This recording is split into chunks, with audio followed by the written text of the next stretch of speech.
3 people at this point have been arrested so far for destruction and vandalism and attacks on police officers. And as KGW's Mike Benner reports, Portland Mayor Ted Wheeler is ready to crack down.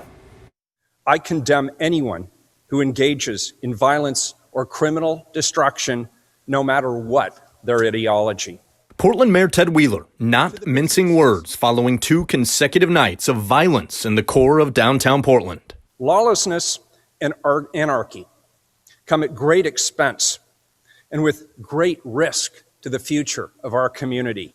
On Wednesday and Thursday nights, authorities say, dozens of people vandalized buildings by spray painting them and breaking windows.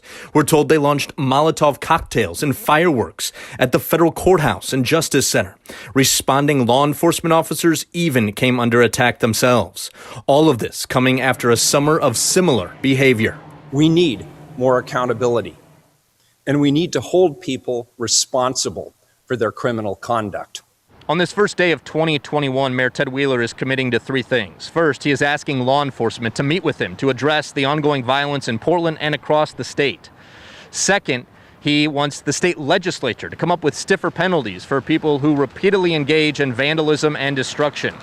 And lastly, he wants the people convicted of the vandalism and destruction to meet with the employees and owners of the businesses damaged. To the people who commit acts of vandalism or violence, I have this to say: please stop. Portland City Commissioner Mingus Mapps, on his first day on the job, denounced the violence. So too did Police Chief Chuck Lavelle and Sheriff Mike Reese. The violence last night was criminal and reprehensible. It was a focused attack on the Justice Center. We should be clear about what this was last night. It was about violence and criminal destruction, period. Mayor Wheeler agrees, adding that he sympathizes with the business owners who are left to clean up the mess. It's time to push back harder against those who are set on destroying our community.